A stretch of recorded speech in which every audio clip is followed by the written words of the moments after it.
the trailer, when we saw the trailer made and all that, then we said, shit, why didn't we do this before?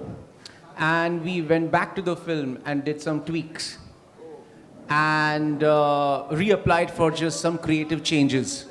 Because at the last moment, Ekta and I thought of certain things that we could change in LSD2, and it's literally happening like a photo finish. मैं 4 दिन से सोया नहीं हूँ, so you know it's like crazy right now.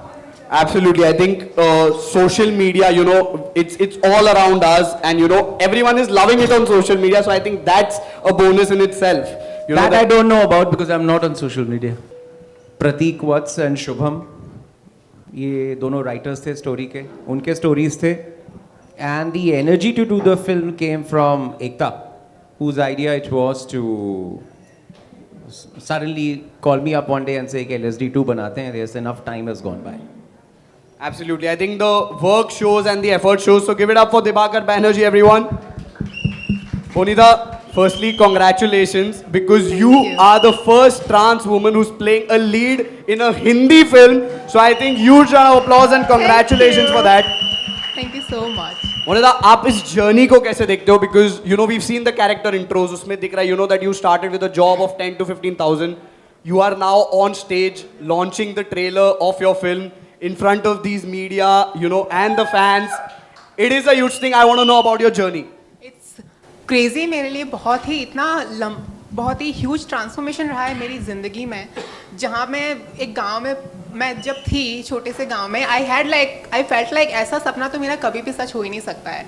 और जब आप मेहनत करते हो, when your dreams are strong, I am sure anybody can achieve their dreams. And for me to not even just face struggles of my internal dysphoria, also like dealing with society, वो मेरे लिए बहुत ज़्यादा hectic रहा है कि मुझे लगता था कि मैं करियर पे तो ज़्यादा फोकस ना ही कर पाऊँगी, क्योंकि मुझे बहुत सारी चीज़ों के साथ डील करना पड़ रहा है. और मैं अपने सपने अपनी बहनों के ज़रिए जीती थी. मेरी बहन ये एक्टिंग करेगी, मेरी बहन मॉडलिंग करेगी, क्योंकि मुझे लगता था कि मुझे तो कौन देगा काम, मुझे तो कभी भी काम नहीं मिलने वाला. वो भी लीड रोल तो मतलब सोचो भी मत, ऐसा तो कभी नहीं होने वाला है. मिलेगा तो साइड रोल मिलेगा, क्योंकि मैं ऐसी चीज़ें इंस्पायर करती हैं मुझे. जब मैंने स्क्रीन पे ट्रांस रिप्रेजेंटेशन देखी और मुझे थोड़ा एम्पावरमेंट मिला और मैंने शुरू किया, और very much I am also grateful for my own community, जिन्होंने बहुत काम किया है, and they kind of in a way paved a path for me to be strong and to find my own truth.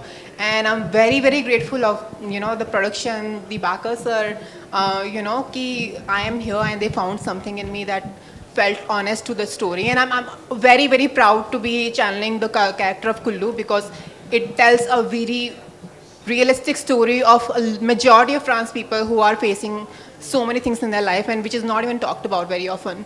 So I'm honored, privileged, and so many things are going on in my head. So Dibakar sir told you that you're playing this character, and आपने क्या challenges face किए इस role के लिए? So मुझे पहली दफ़ा बोला गया कि ये this is Noor, you've got Noor. As like बहुत सारी चीज़ें चल रही थी दिमाग में, कि कैसे करेंगे, क्या करेंगे, ये करेंगे, वो करेंगे. बट देन अभी पता नहीं, मैं तो ट्रेलर देखा नहीं, मैं तो पीछे था, बट अभी देखना है. बट जो रियलिटी शोज़ हैं, जो उसके अंदर क्या क्या चीज़ें चल रही हैं, वो सभी देख के आई वाज लाइक वो ये क्या है, तो काफ़ी कुछ करना पड़ा, काफ़ी मटेरियल्स लेने पड़े, सीखना पड़ा, ये करना पड़ा. But the transitions which happen, in the female, Bonita helped me a lot with that. So she was there throughout. मैं उसको दिन रात परेशान करता रहता था, तो she was always there with me. And there was Ritesh, there was Rahul, Swarupa ma'am, everybody together. I think सब ने मिलके कुछ ना कुछ Ritesh was our workshop director, who's sorely missed. Yes. shout out to Ritesh sir. So I think हमने end में सब मिलके कुछ ना कुछ मचाया है. Hope it works. मचाया या नहीं? Yeah. अभिनव, आप एक गेमर का रोल कर रहे हो, this film is around social media. मतलब ये सब असली में हम सब देख रहे हैं, but it's Dibakar sir, who's putting it on the big screen for the first time. आपका क्या प्रेप था? आप रियल लाइफ में भी हो गेमर वेमर खेलते हो? बिल्कुल नहीं. एक्चुअली मैं एक्टर बनने से पहले I was a sportsman and I wanted to pursue sports in further in my life. But acting में कुछ है तो फिर सोशल मीडिया पे आना पड़ा, गेम्स भी थोड़ी सी खेलनी पड़ी, खिलानी पड़ी. तो क्या आपका क्या प्रेप था? बिकॉज आपने बोला कि आप पहले स्पोर्ट्स में थे. जब आपको पता चला यार गेमर का करना है एंड यू नो इतना इंटेंस है, इतने इमोशंस है, इतना रॉ है, आपका क्या प्रेप था उसके लिए? मैं सोशल मीडिया यूज़ नहीं करता था, मुझे सोशल मीडिया के बारे में बहुत ज़्यादा नहीं पता था 2023 के मार्च तक। बट देन मैंने जैसे ही सोशल मीडिया ज्वाइन किया, सोशल मीडिया के ऊपर फिल्म मिली एंड उसके बाद प्रेप के लिए मेरे पास रितेश सर, जिसने ट्रेन किया था, हर एक्टिंग कोच, उन्होंने बहुत सारे रेफरेंसेस यूज़ किए थे एंड दिबाकर सर ऑल्सो, मतलब उन्होंने भी काफ़ी ज़्यादा हेल्प की थी। एंड गेमिंग कहा गया था कि रियल में खेलो, तो रियल में खेल रहे थे गेम्स मजा आया? लाइफ में। Amazing. So यार मतलब LSD, you know, it's a big franchise, you know, everyone knows it. 2010 it became a cult film. How was your experience working with the Dibakar Banerjee? Absolutely, we were all I mean, I was personally completely thrilled. I'm like, Dibakar sir is good because the workshop इतना intense रहा है हमारे लिए, 1.5 महीने का workshop रहा है, और उसमें like it was completely emotionally draining throughout the whole experience. You have to kind of live the character इतने दिनों के लिए. तो लगा कि अगर वर्कशॉप इतना ज़्यादा हैक्टिक है तो सर के साथ काम करते टाइम तो भाई मतलब लगने वाली है हमारी। पर आई रिमेंबर फर्स्ट दिन हम लोग गए थे, मैं बहुत ज़्यादा नर्वस थी और 2-3 टेक किए हैं सर की, like okay next take. I am like हम लोग like are we sure like हो गया सर, बिकॉज मेरे को लगता था कि मैं और कर सकती हूँ, मैं हमेशा क्रिटिकल रही हूँ मैं self, but it went really great. Sir was so amazing to me, and never have I felt pressured or stressed by any means, you know, and he was very calm and composed, and I'm so grateful ki I had such an experience. No point at any time during the shoot I felt like ki it's too much, you know. The scenes were intense sometimes, I would be very nervous, but I never felt pressure from sir. Sir gave me such incredible space to work on every scene, and I'm so grateful of that. But for that we both have to thank Ritesh a lot. Absolutely. Because वो बीच में खड़ा हुआ था ढाल बन के। Absolutely. Ritesh sir has worked incredible on each of us. It's just like amazing work. I think we should have a round of applause for Ritesh sir. Absolutely. Yeah, I think let's give it up for Ritesh sir. Ritesh sir. जिन्होंने workshops ऐसे किए कि जब ये Dibakar sir के पास गए कि हमको मिल गए, तो मैंने बोला अब तो वर्कशॉप्स में ये हुआ था, अब क्या होगा हमारे साथ? Exactly. But absolutely great. Dibakar sir, you know, Ekta ma'am and you know, it's a deadly combo firstly. जब LSD भी आई थी, you know, That deadly combo bit is right. yeah, exactly. मतलब it's a good way, it's a deadly combo. You know, the way you've shown, जो सच्चाई दिखाई है, you know, you are not shying away from it. And इतने emotions that, you know, these guys are having, you know, the mental breakdowns, everything. आपका एकता ma'am के साथ क्या conversation था, you know, because it's a pressure that LSD1 was such a cult. उन्होंने क्या आपको बोला कि यार LSD2 बनाना है, किस लेवल पे ले जाएंगे? ऐसे कुछ जब LSD2 बनाने की बात आई थी तब तो किसी लेवल की बात नहीं आई। उसके बाद हमने पहले सोचा कि कहानियां मिल जाएं, तो कुछ कहानियां कुछ थी शुरू में। एकता was convinced about one, maybe not convinced about the other two. Then प्रतीक और शुभम आ गए, उन्होंने बड़ी बड़ी अच्छी कहानियाँ आगे करी। तो फिर उसके बाद हम सबको जब तीनों कहानियाँ जब हमने सेट कर ली, उसके बाद स्क्रिप्ट करके देन आफ्टर दैट एकता के साथ एक प्रोसेस चलता है मेरा कि वहाँ पे स्क्रिप्ट पढ़ के, नरेशन पढ़ के क्या क्या चीज़ें हैं कोर मुद्दे की वो डिस्कस कर लेते हैं। फिर उसके हिसाब से अगर कुछ चेंजेस करने हो तो चेंजेस कर लेते हैं। फिर उसके बाद अगले स्टेप पे जाते हैं, फिर लड़ते हैं, फिर डिसाइड करते हैं, फिर आगे चलते हैं, फिर लड़ते हैं, फिर आगे चलते हैं, फिर लड़ते हैं, आगे चलते हैं। तो ये लड़ते लड़ते आगे चलते चलते पहुंच गए। Amazing. I think give it up for Ekta Kapoor, everyone. I think a perfect producer, and I think we have a winner in our hands. 19th April, एक हफ्ते बाद LSD2 in cinemas. ये लोग ने बहुत अच्छा काम किया, तो प्लीज देखिए। मैं तो और बोलता रहूंगा क्योंकि मुझे बहुत अच्छा लगा, but I think let's open it for our lovely media people here for any questions. Anyway, so as you mentioned initially, you know, it's always been a problem with censorship. You know, even LSD. But the funny thing is that LSD, being 14 years ago, was still as raw as it came out in theaters. But I think right now also the film is facing a little bit of censorship. Not issues per se, but maybe asking you to do cuts that you wouldn't agree with. So what's the kind of struggle in today's time where you probably would imagine it to be a much more, you know, seamless process, but it probably isn't. Is it something that infuriates you, or is this something that you've kind of be used to it now? Very surprisingly, LSD2, the censor experience was absolutely smooth. When we went in there, we had you know, applied for an adult certificate. So we only talked about what's possible and permissible in an adult certificate, and all they asked was that, you know, we mute the cuss words that relate to the mother and the sister. And then I said that, okay, then can I turn them towards the father? So then they said, no, I mean, I think you should keep the family out. So we have a particular class of expletives in the film, and another class of expletives were muted. And there's a lot of frontal nudity in the climax of the film that we had to blur out because you can't show frontal nudity in Indian films. ये दौर जहाँ पर article 370 Randeep Hooda sir की वीर सावरकर, वहीं अभी राजकुमार Rao sir की श्रीकांत जैसी film आ रही है, कहीं ना कहीं अभी हिंदी सिनेमा हमारे यंगस्टर्स को, हमारी दौर को कहीं ना कहीं कुछ मोटिवेशन करना चाहता है, कुछ ना कुछ एक प्रभाव डालना चाहता है. वहीं आप LSD 2 लेकर आते, तो क्या लगता है आज का दौर, आज की पीढ़ी इसमें से क्या कुछ सीखेगी और इसमें से क्या कुछ नहीं सीखेगी? आपको क्या लगता है? मुझे तो कुछ नहीं सिखाना. I am a very bad teacher. मुझे कुछ नहीं सिखाना. बट सर क्या लगता है आपको, जिस राह पर आप इस फिल्म को लेके जाना चाहते हैं वहां तक पहुंच पाएगी? मैं तो हिट की तरफ ले जाना चाहता हूँ, वहां तक पहुंचेगी कि नहीं मैं कैसे पता कर सकता, मुझे नहीं पता. Okay, thank you so much. Release के बाद ही होगा. परितोष, मेरा सवाल आपसे, मैं आपसे जानना चाहूंगा, जिस तरह किरदार आप निभा रहे हैं इस फिल्म में, क्या लगता है आपके आगे के करियर के लिए कहीं ना कहीं आपके लिए कुछ बाधाएं आ सकती है? नहीं, मुझे नहीं लगता. I think so you are okay with your character? या I am okay with the character here. Thank you so much. Thank you. Dibakar, what is your take on numbers itself? Since you're an outsider, you're not on social media, what was the reference point for you? The question largely is, are numbers themselves in dirty, or the means that the young generation is adopting, the desperation behind it is dirty? What was your reading of the situation of the outsider, and what was the reference point? I mean, it's a good question. I think hardly suitable for this kind of an environment, but I'll still try and answer. I think when I talk about numbers in the film, or when we talk about numbers in the film, we are talking about quantity, which means that value has become quantitative. Therefore, quality and quantity are two different things. So we are looking at quantity and not quality. कितना है, हम उसकी तलाश में जा रहे हैं. क्या है वो दिख नहीं रहा.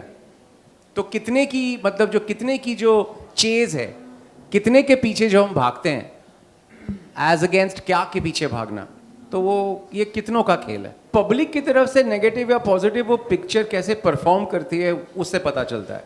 लेकिन आजकल मेरे हिसाब से हम सब जिस चीज़ से डरते हैं वो है ट्रोल आर्मी. तो एकता जिसकी बात कर रही थी वो थी ट्रोल आर्मी. और हमारी फिल्म में ऐसा बहुत कुछ हो रहा है. एक बच्चे के साथ बहुत कुछ हो रहा है, कोई एक 17-18 साल के एक बच्चे के साथ कुछ हो रहा है कि एक पता नहीं मैं कुछ रिवील कर रहा हूँ कि नहीं, एक 13 साल के बच्चे का मर्डर हो रहा है, किसी के साथ बलात्कार हो रहा है, और कोई शो में अभी जैसे आपने देखा किसी को थप्पड़ मार रहा है. तो इस तरह की जो हरकतें होती हैं उसे हम बुरी हरकतें कहते हैं. तो बुरी चीज़ को दिखाने के वक्त कभी कभी ऐसा भी आता है कि तुमने बुरा क्यों दिखाया. तो फिर हमें पूछना पड़ता है, मैंने थोड़ी अपने दिमाग से सोच के कुछ दिखाया है, जो हो रहा है वही दिखाया. फिर पता चलता है कि नहीं, जो बुरा हो रहा है वो तुम दिखा नहीं सकते. इसीलिए एकता डर रही है. बोनीता, आपको मतलब ऐसा लगता है कि आप अलर्ट कर रहे हैं पब्लिक को कि ऐसा होता है तो इससे थोड़ा बचना चाहिए? आप अगर पता चल जाए और एक्सपेक्टेशंस ठीक रख के आए तो अच्छा ही होगा. नहीं तो फिर झटके से फिल्म निकल जाएगी. छोटी भी, मतलब ज़्यादा लंबी कोई बहुत बड़ी कुछ घुमाओ फिराओ फिल्म है नहीं. एकदम डायरेक्ट अटैक करती है, गिरेबान पे बैठ के तमाचा मारती है. तो पहले से रेडी होके जाओ तो अच्छा लगेगा. और क्या बता सकता हूँ. Thank you very much. Bonita, your left. Social message, मेरे हिसाब से एक बहुत बड़ा सोशल मैसेज मुझे मिल रहा है फिल्म देख के कि सोशल से तो दूर ही रहना.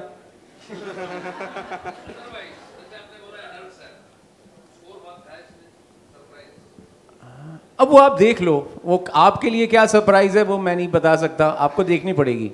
बहरहाल ये हुआ था कि पहली LSD के बाद फार्म हाउस में एक अंकल ने मेरे को बोला था कि सर आपकी LSD देखी, ना लव है ना सेक्स है, बस धोखा ही धोखा. मैंने कहा राइट. बोनीता, सवाल ये था कि जब ये फिल्म आपको ऑफर हुई उसके बाद से क्या बदलाव आया आपके, चाहे फ्रेंड सर्कल की बात करूं, फैमिली की बात करूं, कितना चेंजेस आया उनके, वो चाहे एक रिलेशन की बात करूं, या किस तरह की प्रतिक्रिया आपको मिल रही है फिल्म ऑफर होने के बाद? पहले तो मैंने ये न्यूज़ कभी किसी को रिवील नहीं की थी अंटिल नाउ. तो आई फील लाइक चेंज आया है एक तरीके से कि अचानक से I am more of a real person and my reality matters all of a sudden, you know. पर पहले जो लोग मेरे से अवे थे, you know, जिनके साथ मेरा अनबन हुआ है किसी भी तरीके से, which they don't approve of my identity in a way, I have become someone who worth respect, you know. अचानक से मेरा existence real हो गया है सबकी नज़रों में. तो I think that brings a huge change in the way I, it's on me how much I believe in them, because sir keeps on mentioning to not believe any of them, which I'll keep that in mind. But film में भी LSD हो रहा है, life में भी LSD हो रहा है. yeah, so that's just a huge change that I've seen in my life till this point. But किस तरह के मैसेजेस, चाहे आप फ्रेंड सर्कल की बात करूं या फैमिली की बात करूं, किस तरह के आ रहे हैं आपको? वो प्रैक्टिकल बात कर रहा हूं. It's incredible. मेरी मम्मी हमेशा स्टेटस डालते हैं मेरी वीडियोस का, और मुझसे ज़्यादा आई थिंक मेरी मम्मी को मैसेजेस आते हैं. इतने ज़्यादा बच्ची ने बहुत अच्छे नंबर कमाए हैं, बहुत अच्छे कर रही है, बड़ी अच्छी फॉलोइंग है, ये वाले वीडियो की बहुत अच्छी फॉलोइंग है. हाँ, तो इतना इनक्रेडिबल. मेरी मम्मी को खुश देखना मेरे लिए बहुत अच्छा रहा है. यू नो, मेरा सबसे विनिंग मोमेंट है. सोशल मीडिया पे तो जब से पोस्ट डाला है अभी तक कमेंट आ रहे हैं. So I'm just bombarded with this amazing messages. But to see my mom also to be proud of me, you know, that's my dream. Because my whole life I felt like I'm kind of an ashamed person. My parents should be ashamed. They can't go to the society. You know, they can't go to the marriages because they have to answer about so many things. And you know, like, because of me they have to face all these things. And now I have reached a moment where my mom is proud of me. So I think I can't even comprehend what I'm feeling. So thank you. Sir, जिस तरीके से trailer में दिखाया जा रहा है कि nudity ये सारी चीज़ें दिखाई जा रही है, थोड़ी बहुत मतलब बोल्ड चीज़ें दिखाई जा रही है ट्रेलर में.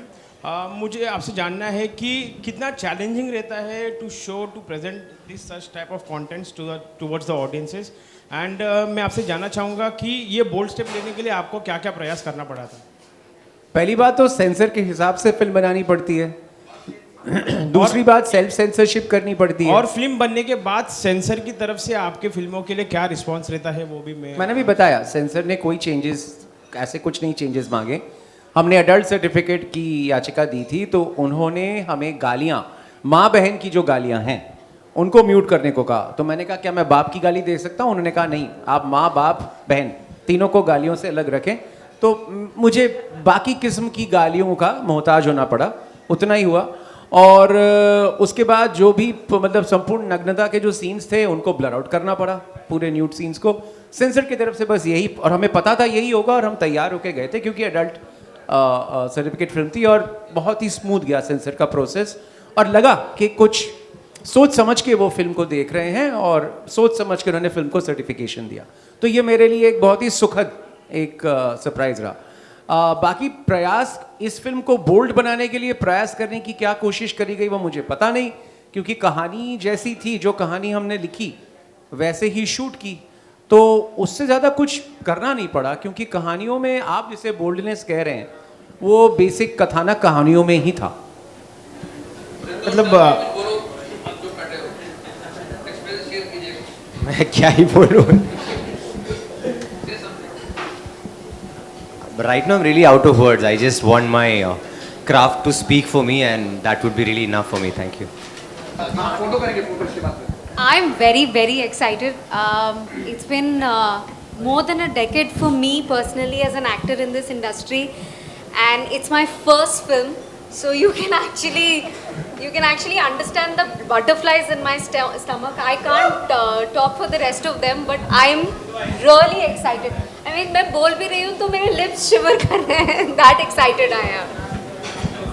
Hi guys. So the usual, nervous, excited, also a little clueless about how this goes. But let's see. And actually, I've done journalism, so when I see you guys, I relate to it because I've been on that side. And it's really, really surreal to be here. And yeah, I'm happy. So. Hi guys. I think it is nervous for them. मेरे लिए थोड़ा, I think I'm calm. मतलब I'm ready for the movie. I'm ready to enjoy his film. So yeah, I'm relaxed a bit.